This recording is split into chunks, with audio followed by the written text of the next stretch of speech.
আমরা কি দেখি হাতে? Time time. কেন? টাইম মেনটেন করবো বলে ঘড়ি দেখি নাকি? ভক্তির ঘড়ি আছে তো নাকি? বিশ্বাসের ঘড়ি আছে,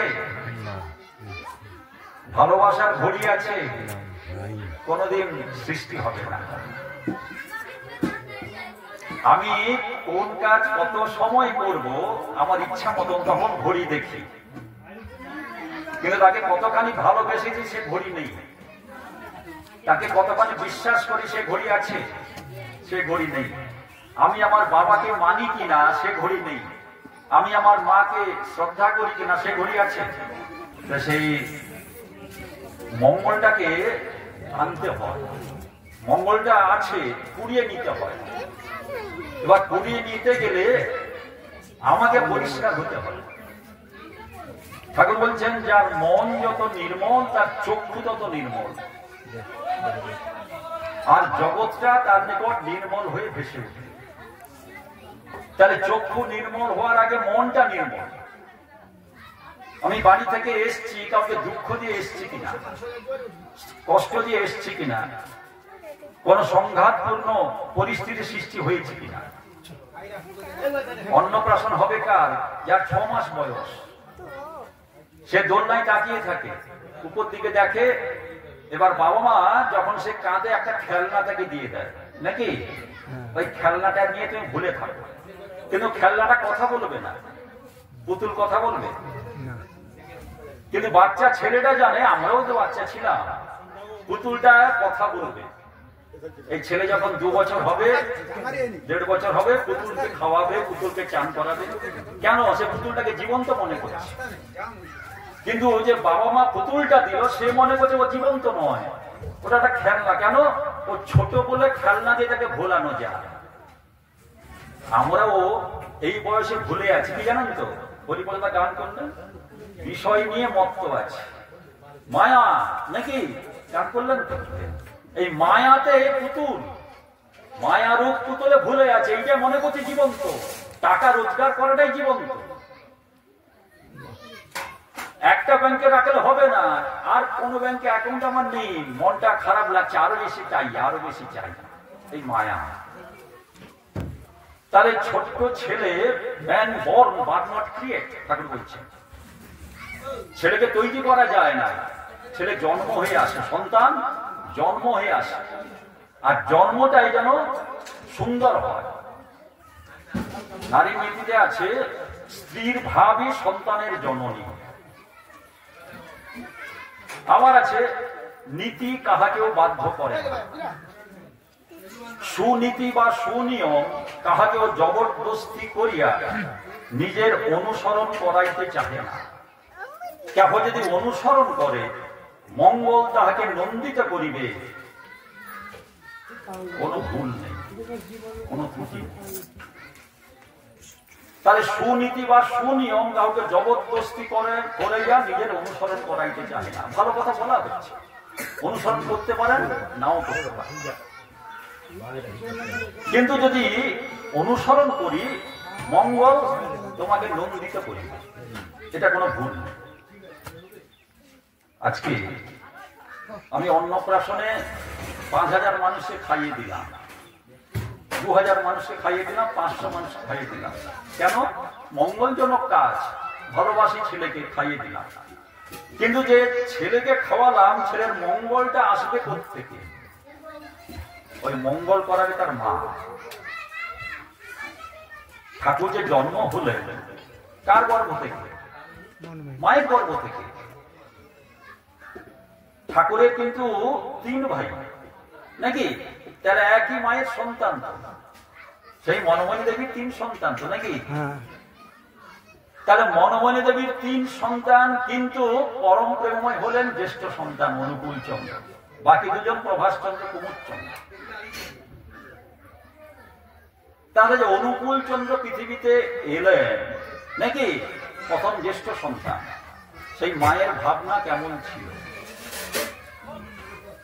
সেই মায়ের দৃঢ় চেতনা কেমন ছিল, সেই মায়ের তার গুরুজনের প্রতি টান কেমন ছিল, ভক্তি কেমন ছিল না, ফাঁকি ছিল ভিতরে। একটা হচ্ছে নিরেট, একটা হচ্ছে ফাঁকি, একটা ভেজা।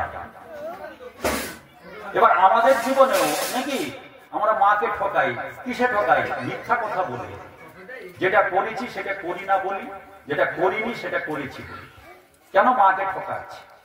এবার মাকে যে ঠকাচ্ছি, এবার আমি যখন বাবা হতে যাব, আমাকেও কিন্তু আমার ছেলে ঠকাবে। এখন আজকে আমরা ভুল করি কোথায় জানেন? ভুল করে এই যে হারমোনিয়াম দেখছেন তো, এই যে মাইক দেখছেন তো, মাইকের যখন মাইক্রোফোন খারাপ হয়ে যাবে তখন তার ধর্ম থেকে সে বিচ্যুত হয়েছে, তখন তার 1 পয়সা দাম থাকবে না। এই আলো যখন ফিউজ হয়ে যাবে তখন তার ধর্ম থাকবে না। কেন? সে আলো দিতে পারছে না। এবার আমার ধর্ম কি? মানবিকতা, মনুষ্যত্ব। এই ধর্মটা নষ্ট হয়ে যাচ্ছে। কেন না? আমি, আমার বাবা, তার বাবা, তার বাবা, 10 পুরুষ আগের যে বাবা আর এখনকার যে বাবা, তফাৎ। মনুষ্যত্বের তফাৎ, মানবিকতার তফাৎ। আগেকার দিনে মায়েদের এতখানি ঘোমটা ছিল তো নাকি? রাস্তা দিয়ে কোন দাদাদের দেখলে ঘোমটা আরো তুলে দিতেন, ছিল তো? তাহলে তারা ভুল করছিলেন না? এখন ভুল হচ্ছে। আগেকার দিনে 5 জন, 10 জন, 13 জন, 14 জন ছেলের মা হতেন, ঠিক তো নাকি? তখন কিন্তু সিজার করে হতো না, ন্যাচারালি নরমাল হতো। তাহলে তখনকার মাকে বৃদ্ধাশ্রমে ছেলেরা পাঠাতো না, পাঠাতো না। বৃদ্ধাশ্রম শুরু চালু হয়। তাহলে তখন যে পুত্র, এখনকার পুত্র, কিসে তফাৎ? এখানে দেখছেন না কতগুলো গরু বাঁধা আছে? 1000 বছর আগেকার গরু এখনকার গরু একই, সেই খড় খাচ্ছে, ঘাস খাচ্ছে। কিন্তু 1000 বছর আগেকার মানুষ, বর্তমান মানুষ মাথা মতো করে প্রণাম করবে না, হাত নামিয়ে প্রণাম। আবার অনেকে প্রণাম করতে জানে না। কিন্তু রাস্তাঘাট আমাদের জন্য, স্কুল কলেজ আমাদের জন্য, যা কিছু সুবিধা আমাদের জন্য, উন্নয়ন। কিন্তু মানবিকতার অধঃপত, মনুষ্যত্বের অধঃপত। তাই ঠাকুর বলছেন কি? ধর্ম যদি না ফুটলো তোর সংসারের প্রতি কর্মে, বাতিল করে রাখলে তারে কি হবে তেমন ধর্ম। যদি 10খানা গীতা থাকে, আমি পঞ্চপাণ্ডব হয়ে যাব না, শ্রীকৃষ্ণ হয়ে যাব না। যদি রামায়ণ থাকে 5খানা, আমি শ্রীরামচন্দ্র হয়ে যাব না, লক্ষ্মণ সীতা হয়ে যাব না। কেন হবো না? রামায়ণকে পড়ি আমি। একজন কথা বলা আদর্শ দরকার, জানেন? না হলে বই পড়লে সব হতো, আর শুনেও সব হতো। একজন দরকার আদর্শ। সামনে যেমন আয়না দরকার, একজন মানুষ দরকার যিনি আপনাকে ঠিক করবেন। সেইখানে প্রয়োজন দীক্ষা। আগামীকাল কি বলুন তো? শিবরাত্রি নাকি? আগামীকাল শিবরাত্রি। এই শিবরাত্রি আমার বাড়ির কাছে একবারে জানলার পাশে শিব মন্দির আছে। আজ থেকে পরিষ্কার পরিচ্ছন্ন চলছে। কালকে মায়েদের ঘটি, দুধ, ডাব, বেলপাতার লাইন পড়ে যাবে রাত 10টা পর্যন্ত। কোথায় জল ঢালা হবে? শিব ঠাকুরের মাথা।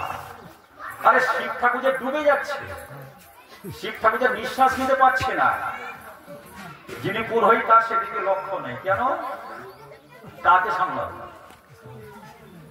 ঠাকুর কি বললেন? না স্কুলে গেলেই তাকে ছাত্র বলে না, মন্ত্র নিলেই তাকে শিষ্য বলে না। ঠাকুর বসে আছেন দেওঘরে, কোন মা শিব ঠাকুরের কাছে জল ঢালতে যাবে। একটা গাড়ি আসবে, গাড়ি আসছে না, দুপুর হয়ে যাচ্ছে, মা উপবাসী আছেন। ঠাকুর বলছেন কি মা যাবেন না? না আমরা 5-7 জন যেতাম, কিন্তু এখন গাড়ি আসছে না। দুপুর পেরিয়ে বিকাল হয়ে যাচ্ছে, গাড়ি আসছে না। মারও কষ্ট, ঠাকুরেরও কষ্ট। কেন? মা টাইমে পাচ্ছেন না, অভুক্ত। এবার কি হলো জানেন? ঠাকুর বলছেন মা ওই জলটা আমার কাছে নিয়ে এইখানে ঢা। ঠাকুর নিজে বলছেন, আমার নিজের পড়া, ওই জলটা যেটা শিব ঠাকুরের কাছে ঢালতে, ওইটা এখানে ঢালো আমার কাছে। ঠাকুরের চরণে জল ঢালা হচ্ছে। এতক্ষণ ঠাকুরের কাছে থেকে ঠাকুরকে মা চিনতে পারলেন না, যখন ঠাকুর নিজে থেকে বললেন জলটা এখানে। জীবননাথকে হেলাই ফেলে জগন্নাথকে দেখতে গেলি জীবননাথই যে জগন্নাথ অহংকারে না দেখতে গেলি। স্ত্রী স্বামীকে চিনতে পারে না, বৌমা শ্বশুর শাশুড়কে চিনতে পারে না, দেখছে কাছে দেখছে, চিনতে পারে না। তার ভিতরে যে অমরত্ব আছে, তার ভিতরে যে অস্তিত্ব আছে, তার ভিতরে যে ধর্মত্ব আছে বুঝতে পারে না। কেন? কাছে দেখছি। যেমন অর্জুন শ্রীকৃষ্ণ, জাতস্বই ধ্রুবর মৃত্যু ধ্রুমর জন্ম মৃতস্ব চ তস্মাৎ পরিহার্যার্থে নত্যম সচি তুমর হুসি। শ্রীকৃষ্ণ বলছেন জাতস্বই ধ্রুবর মৃত্যু, জাত ব্যক্তির একদিন মৃত্যু হবে, সেটা নিশ্চিত। কিন্তু সেই জাত ব্যক্তির স্বীয় কর্মানুসারে তার পুনর্জন্ম নির্ধারিত হয়। তুমি এই জন্মে কি কর্ম করছো? মাকে বাবাকে দেবতা জ্ঞানে পুজো করছো তো? মার কথা শুনছো তো? বাবার কথা শুনছো তো?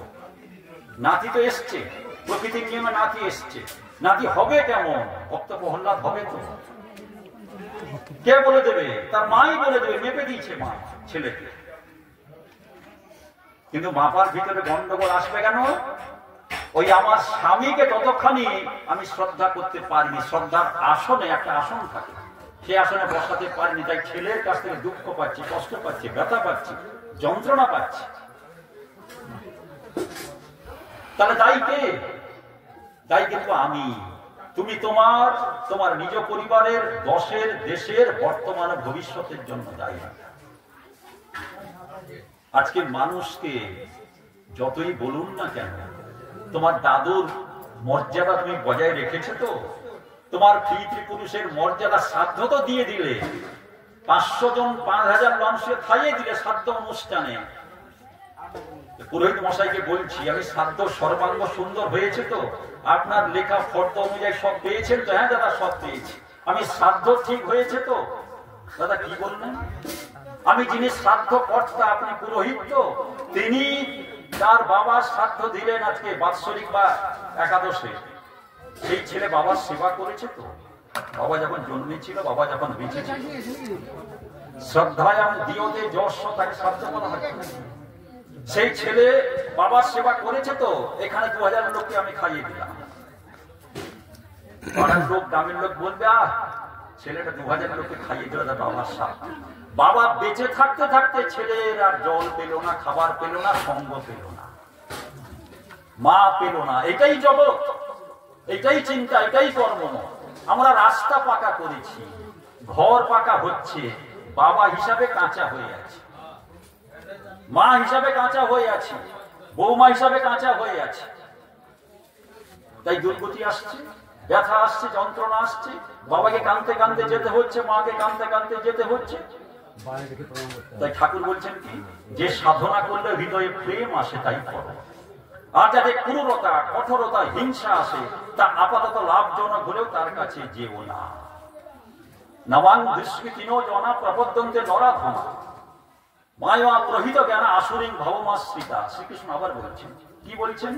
অর্জুন, যেখানে হিংসা, যেখানে মিথ্যা আশ্রয় করে, সেই আসুরিক ভাব সম্পন্ন মানুষের কাছে আমি থাকি না, তারা আমাকে পারে না। নবাং দুষ্কৃতিনো জনা প্রপদ্যন্তে নরাধমা, তারা মানুষের মধ্যে অধম। কারা? যাদের ভিতরে হিংসার মিথ্যা থাকে। ঠাকুর কি বললেন? ছাড়ো রে মন অকট চাতুরি, বদনে বলো হরি হরি। তাহলে বদনে বলো হরি হরি, দ্বিতীয় লাইন নাকি? যত বদনে হরি হরি বলো, যদি কপট চাতুরি না ছাড়ো, তাহলে দ্বিতীয় লাইন তুমি প্রাপ্ত হবে না। আমার বাবা যখন চাকরি ছেড়ে ঠাকুরের কাছে বললেন, আমার দাদু এবং আমার ঠাকুমা বললেন যে মৃত্যুর সময় তোমার দর্শন আমি পাবো না। কেন? তখন তো ফোন নেই, তুমি তো বাইরে চলে যাও ঠাকুরের কাছে। মৃত্যু হয়ে যাবে, দাহ করা হয়ে যাবে, সেই অবস্থায় তোমার দেখা পাবে না। বাবার কথাটা শুনলেন, সত্যি তো। আমি তো ডেলি বাইরে, কোথায় হুগলি, কোথায় চাপাডাঙ্গা, কোথায় শ্যাওড়াফুলি, মানে বাংলাদেশ আর উড়িষ্যা। বলে আমি যদি সত্য থাকি, আমার ঠাকুর যদি সত্য হয়, তাহলে নিশ্চয়ই শেষ অবস্থায় নিশ্চয়ই আপনার কাছে আমি থাকবো। আমি তার ছেলে হয়ে বলছি, আমার দাদুর সময় বাবা ছিলেন আর ঠাকুমার সময় বাবা ছিলেন। দর্শন হবে। আজকে আচার্য দেবের পিছনে ছোটা মানে কি? কোন ব্যক্তির পিছনে ছোটা নয়, সত্যের পিছনে ছোটা। ব্যক্তি চলে যায়, পৃথিবী থেকে চলে যাবে, 80 বছর 90 বছর 70 বছর, কিন্তু সত্য চিরকাল সত্য, সত্যের পিছনে ছোটা। যিনি মাতৃভক্ত, যিনি পিতৃভক্ত, যিনি ভগবত ভক্ত। আজকে দেখবেন সৎসঙ্গের সময় 10 জন 15 জন 20 জন, দুঃখ লাগে তো, ব্যথা লাগে তো। কেন? সৎসঙ্গ না শুনলেও হবে, কিন্তু খাবারটা না পেলে হবে না। বিষয়টা এইটা।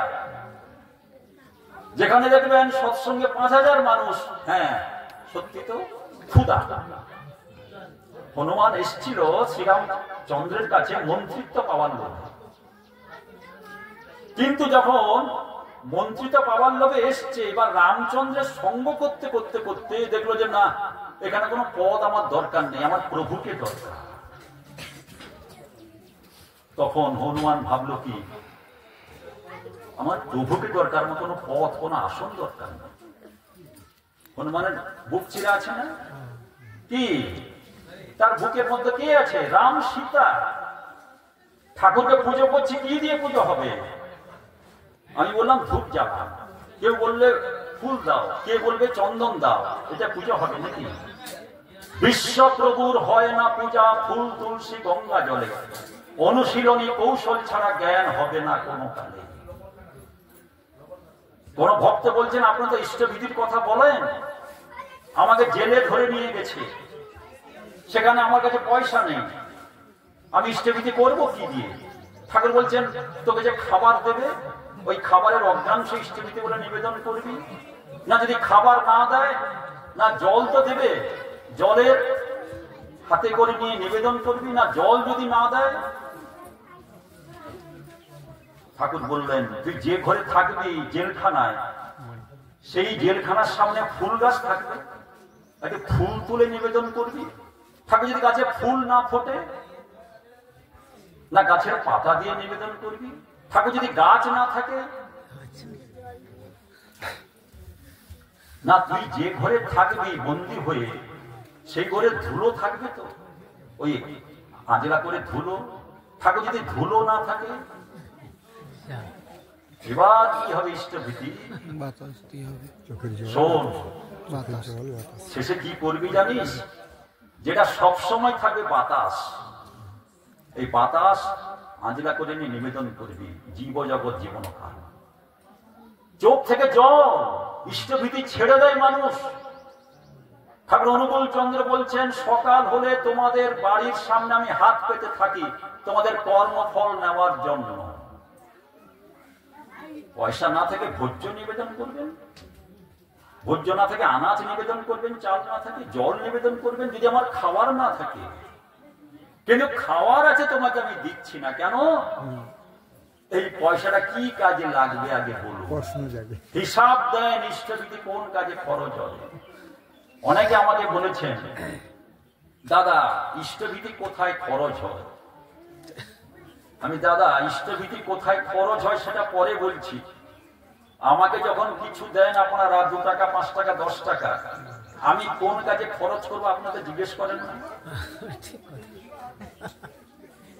যখন দুর্গাপুজো করেন যে পুরোহিত মশাই নাকি, তাকে যে দান টান দেন, তাকে যে দক্ষিণা দেন, তিনি কোন কাজে খরচ করবেন ওই আপনার জিজ্ঞাসা করেন না তো?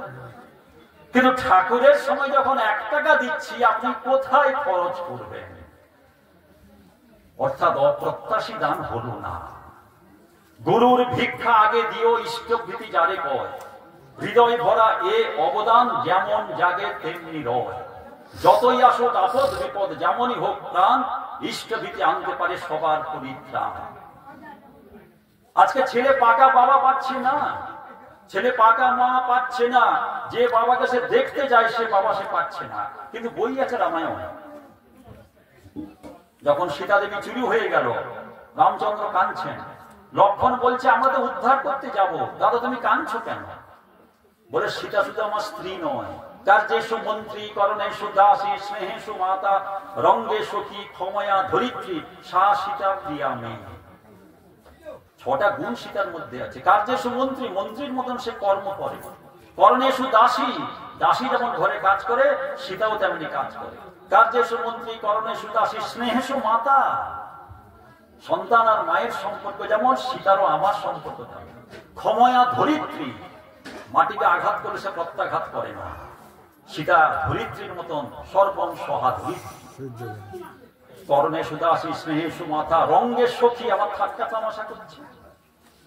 সা সীতা প্রিয়া মেয়ে, সেই জন্য সীতা আমার প্রিয়।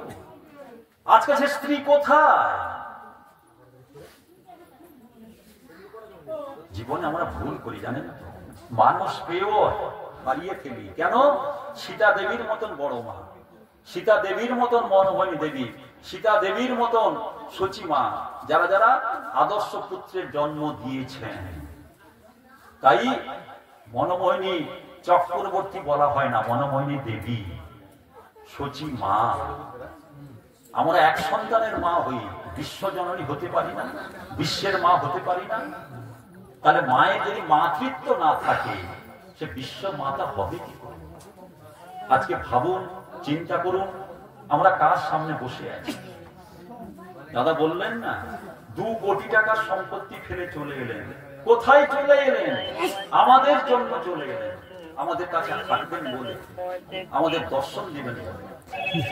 ঠাকুরের কাছে যখন বাবা গেলেন, নিকুঞ্জ স্কুলের চাকরি ছেড়ে আমার কাজ কর, আমার চাকর কর, বললেন তিনি। কেন না? পয়সার মুহূর্তে একটা। আজকে মন্দির, বহু মন্দির হচ্ছে, বহু মন্দির হবে। ঠাকুর বলছে, তোদের হৃদয় মন্দিরে যেন আমি একটু থাকি। ওই হৃদয় মন্দিরে তার আসনটা দরকার। কোন ভক্ত ঠাকুরের কাছে গেছেন, দৈনন্দিন আছেন, এবার তিনি কিছুদিন পরে চলে যাবেন। ঠাকুর বললেন, তোর যেন একটা কাজ খুঁজছি, তুই কিছুদিন অপেক্ষা কর। দিয়ে যেদিন বৃষ্টি হচ্ছে সেদিন তার কাছে খবর পাঠালেন, ওই ভাইকে দেখে দিয়ে। সেই ভাই বলল, না এখন বৃষ্টি হচ্ছে, পরের দিন আমি যাব। সেই রাত্রে সর্পদংশনে ছেলেটি মারা গেল। ঠাকুরের কাছে খবর এলো যে কালকে সে আসবে না, রাত্রে মারা গেছে। তাহলে ঠাকুর বৃষ্টির মধ্যেও ভক্তকে পাঠালেন তাকে ডাকার জন্য। সে ভাবলো কি ঠাকুরের কাছে কাল সকালে দেখা করবে, আর রাত্রে নয়। তাই ঠাকুর বলছেন, কোন মানুষ যখন আমার সামনে এসে দাঁড়ায়, তার ভিতরে কি চলছে ক্যামেরার মতন আমার সামনে সব ভেসে ওঠে, কিন্তু আমি বলতে পারি না। ঠাকুর যখন ছোট অবস্থায় ছেলেটা মারা যাবে, ঘরটা পুড়ে যাবে, নানাদি কথা বলতেন। ঠাকুর বলছেন, ঈশ্বর তোরে বাসেন ভালো স্বার্থতা দেখি, তুই তারে না বাসলে ভালো ছাইয়ে ঢালা ঘি। ছেলের বিয়ে হলো, নবজাতক বৌমা এসছে, শ্বশুর শাশুড়ি, এবার আমি স্বামী হয়ে গেলাম এক রাত্রে। আজকে যে ছোট্ট ছেলে তো নাকি, ছোট্ট ছেলের বয়স 6 মাস, কিন্তু ছোট্ট ছেলের বাবার বয়স হয়তো 25 বছর, ছোট্ট ছেলের মার বয়স হয়তো 20 বছর। কিন্তু ছোট্ট ছেলে যে বাবা যে মা ডাকবে, প্রকৃত বাবা হয়েছি তো আমি। যার স্বামীতে যেমন ভাব, সন্তান তার তেমনি লাভ। এ বাণী পাবো কোথায়? এ বাণী শিখবো কার কাছ থেকে? ভালো সন্তান আসবে, তার পরিকাঠামোটা কি? একটা সরস্বতী প্রতিমা করতে গেলে খড় লাগে, দড়ি লাগে, মাটি লাগে, জল লাগে, মিস্ত্রি লাগে। কিন্তু আমার ছেলে কেমন হবে? ভক্ত হবে কি অসুর হবে? জানবো কি করে? ঠাকুর বলছেন, যেভাবে যে স্বামীকে স্ত্রী করবে উদ্দীপিত, তেমন তবে সন্তান পাবে তেমনি সঞ্জীবিত। আবার ঠাকুর কি বললেন? আগে তুমি নারী হও, উপযুক্ত স্ত্রী হও, পরে মা হতে যেও। প্রথম 2 লাইনের ধর্ম পালন করো, নারীর ধর্ম পালন করো, স্ত্রীর ধর্ম পালন করো, তারপরে মা তার ধর্ম পালন। ওই মাতৃত্ব সুজাতকের জননী হয়ে থাকে, না হলে প্রবৃত্তি পরচিত পাতানো মাতৃত্ব মহাপাতকের স্রষ্টা হয়ে থাকে। আজকে দুঃখ লাগে, কষ্ট লাগে কোথায় জানেন? ধর্মটাকে আমরা আচরণে নয়, ধর্মটাকে আড়ম্বর করে দিয়েছি।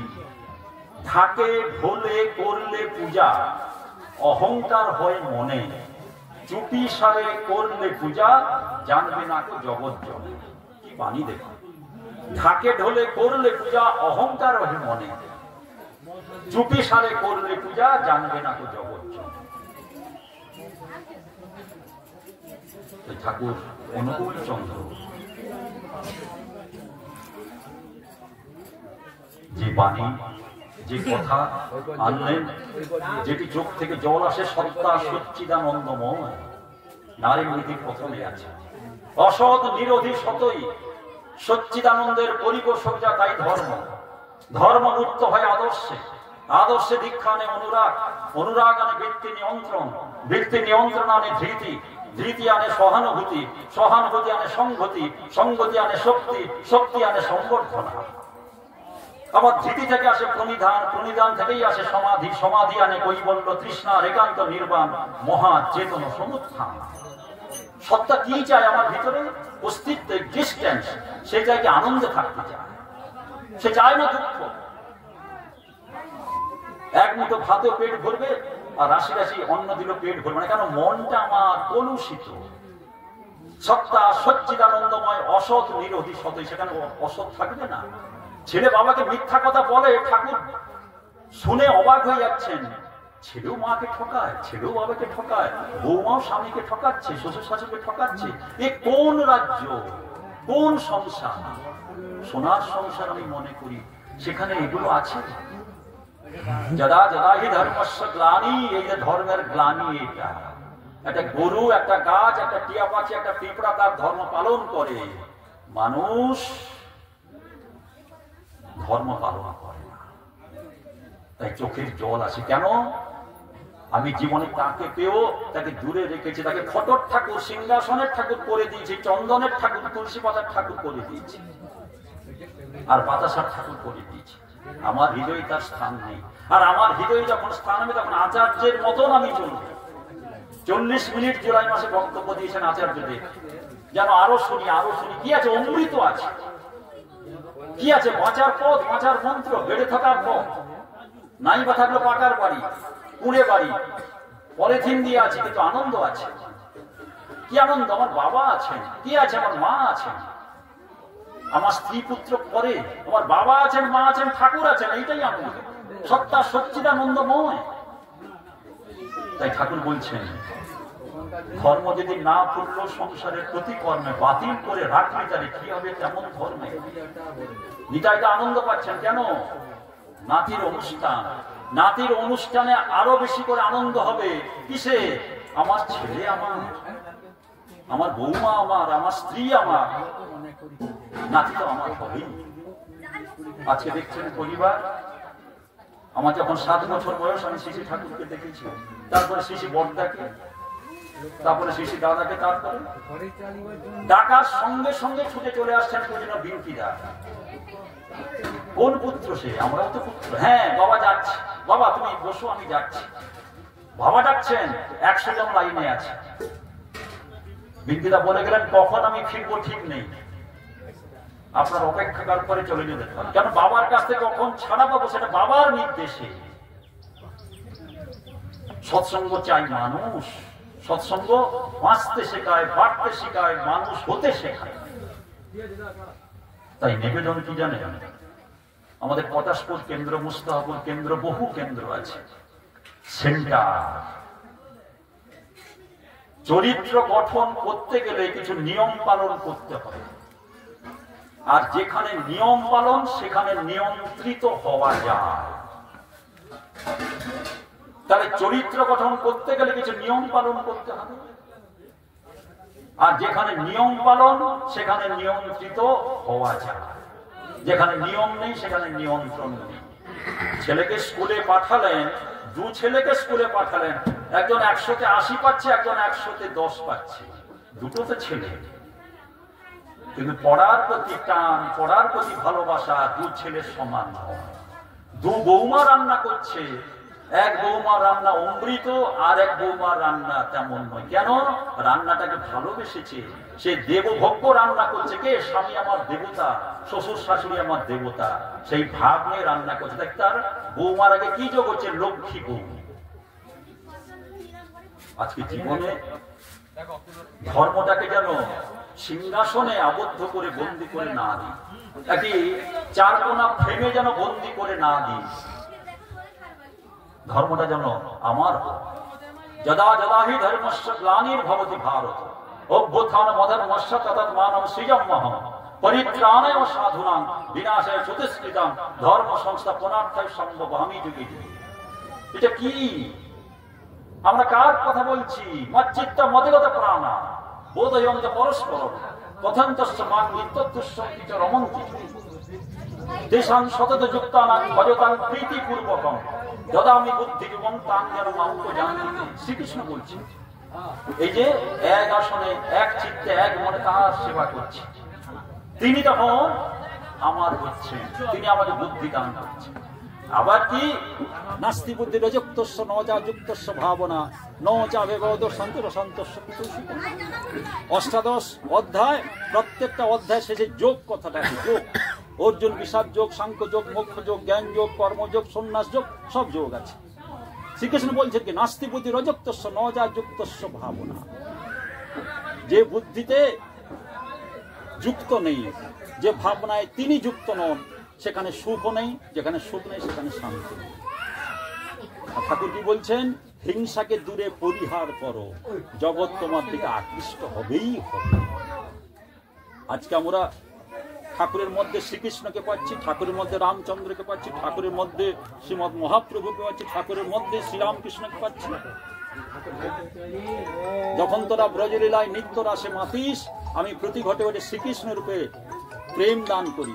আবার যখন তোরা নদীয়ার পথে ঘাটে বাটে হরিবল প্রেমে উন্মাদ হয়ে নৃত্য করিস, আমি শ্রী চৈতন্য রূপে চৈতন্য দান করি। আমি সর্বঘটে প্রেমময় রূপে প্রেম দান করি। আমি নিত্য সাক্ষীস্বর, আমি শ্রীকৃষ্ণ, আমি শ্রী চৈতন্য, আমি শ্রীরামকৃষ্ণ, আমি সব, আমি সব, আমি সব। যারা আমরা দীক্ষা গ্রহণ করেছি, পটাশপুর কেন্দ্র হাত বাড়ালে, কিন্তু আমি যাই তো? হ্যাঁ দাদা আমি যাই। আপনার ছেলে যায় তো? দাদা ছেলে তো চাকরি আছে, দাদা তার দোকান আছে। আমি চলে গেলে দোকান খুলবে কে? একটু পরে পরে পরে। আমি যখন পৃথিবী ছেড়ে চলে যাব, দোকানের তালা খুলবে কে? সেটা চিন্তা করি না। আমি যখন পৃথিবী ছেড়ে চলে যাব, তখন চাষটা করবে কে? সৎসঙ্গে যেতে সময় পাই। আজকে দুর্গতি আমার, কেন জানেন তো? চিন্তার ভুল, কর্মের ভুল, তাই দুর্গতিটা আসছে। তাই নিবেদন করি, ঠাকুর আমার, ঠাকুরের পুস্তক আমার, সৎসঙ্গ আমার। ভগবান দিয়েছেন তো চোখ, ভগবান দিয়েছেন কান, ভগবান দিয়েছেন মুখ, ভগবান দিয়েছেন হাত পা, কিন্তু আর কর্মটাই ভুল করি। কেন? চিন্তাটা ইষ্টমুখী হয় না। সঙ্গাত সঞ্জয়তে কাম, কামোৎ ক্রোধ বিজায়তে, ক্রোধাৎ ভবতি সম্মোহ, সম্মোহাৎ স্মৃতি বিভ্রম, স্মৃতির ভংসাৎ বুদ্ধিনাশ, বুদ্ধিনাশাৎ প্রণশ্যতি। কামনা বাধাপ্রাপ্ত হলে ক্রোধ, ক্রোধ থেকে হিংসা, হিংসা থেকে বুদ্ধিনাশ, বুদ্ধিনাশ থেকে প্রাণনাশ। আবার কি? সঙ্গাত সঞ্জয়তে শ্রদ্ধা, শ্রদ্ধয়া দৃষ্টি শুদ্ধতা, দৃষ্টি শুদ্ধেরই বিশ্বাস, বিশ্বাসাৎ নির্বিচারতা, নির্বিচারাৎ ভবেৎ প্রেম, প্রেমশ্চাৎ আত্মসমর্পণ। শেষে কি আছে? আত্মসমর্পণ। তাহলে সঙ্গ করতে করতে শ্রদ্ধা হয়, শ্রদ্ধা হলে দৃষ্টি শুদ্ধ হয়, দৃষ্টি শুদ্ধ হলে বিশ্বাস হয়, বিশ্বাস হলে নির্বিচারতা, কোনো বিচার থাকবে না। আর নির্বিচার হলে তখন প্রেম আসে, আর প্রেম মানে আত্মসমর্পণ। তাই আমরা যাকে পেয়েছি তার মধ্যেই সবাইকে দেখছি, কিন্তু আত্মসমর্পণ দরকার। যখন আত্মসমর্পণ হবে, তখন ঠাকুর ঠাকুর নাতিও করবে, দাদুও করবে। কেন? হাততালি। আর তখনই দেখবেন, ছাড়ো রে মন ভবেরও আশা, অজপা নামে কররে নেশা। অন্য কোনো নেশার দরকার নেই, এই নেশা ইষ্ট নেশা। তাই জীবনে আমরা যা যা করছি, একটু পালা, দাঁড়ি পাল্লা ধরবেন, ঠিক হচ্ছে তো না ভুল হচ্ছে। ওই পাল্লা যদি না থাকে, আগে কি বললাম? ঘড়ি, লাস্টে বললাম পাল্লা। ওই জীবনের দণ্ড যদি না থাকে, সব কিন্তু লাস্টের কথা বলছি, চলচ্চিত্তম চলৎবৃত্তম চলত জীবন যৌবনম চলাচলং মিদম সর্ব কীর্তির্যস্য সহজীবতী। ছেলেও আমাকে ভুলে যাবে, ও আপদ যাইছে, বাবা যাইছে, আর চিকিৎসা করতে আর অর্থ খরচা করতে পারিনি, মরিচে ভালাইছে। তাই এটা যেন না হয়, যেন না যে পুত্র ওই রামচন্দ্রের মতন, পুত্র পঞ্চপাণ্ডবের মতন। কেননা আমার চিন্তা ভাবনা, কাউকে আমি ঠকাইনি, মাকে ঠকাইনি, বাবাকে ঠকাইনি, কাউকে ঠকাইনি। আর তখন দেখবেন জন্ম জন্ম বারবার আসছি, কেন? তাকে নিয়ে চল। এই চোখ দিয়ে তার কথা, তার কাছে যাব, এই মুখ দিয়ে তার কথা বলবো, এই কান দিয়ে তার কথা শুনবো, এই পা দিয়ে তার জায়গায় যাব, এই হাত দিয়ে তার কর্ম করবো। তবে দেখবেন এই মনুষ্য জন্ম সার্থক, আর সেইখানে আনন্দ। যাই হোক, আমার নিতাইদা ভাগ্যবান, নাতি অর্থাৎ দাদু হয়েছেন, কিন্তু আদর্শ দাদু হতে হবে, আদর্শ বাবা হতে হবে, আদর্শ পুত্র হতে হবে, আদর্শ নাতি হতে হবে, আর গ্রামের সবাইকে ভালোবাসতে হবে। আমার ভিতরে যেন এতটুকু হিংসা, এতটুকু যেন মিথ্যা না থাকে। যারা আমরা শ্রী ঠাকুরের নাম গ্রহণ করেছি, যে আচার্য দেবের যে ডিপি ওয়ার্ক, যেটা আপনারা অনেকেই করছি, অনেকে করি না, পাশের গুরু ভাইদের বাড়িতে যাবেন, কেন? সে আমার আপন, শুধু ছেলে আমার নয়, স্ত্রী আমার নয়, স্বামী আমার নয়, ঠাকুরের মানুষ যারা যারা দীক্ষা নিয়েছে তাদের কাছে ছুটে যাবেন, তাদের কাছে ইষ্ট কথা বলবেন। কেন জানেন? আমি পেকে গেছি, ধর্মমূর্ত হয় আদর্শে, তাই মুখে ঠাকুরের কথা বলছি, তার কাছে যাবেন, আপনার ভিতরে ঠাকুরত্ব আরো আরো আরো করে বৃদ্ধি হবে। সেইখানে জীবন, সেইখানে চলা, সেইখানে ভাবা, সেইখানে পরম পিতার আতুল চরণে আপনাদের প্রতিপদ থেকে পরম শান্তি, স্বস্তি, আনন্দ, মঙ্গল, কল্যাণ, ইষ্টেচ্ছল, সুদীর্ঘ নিরোগ জীবন প্রার্থনা করে জয় গুরু, বন্দে গুরু।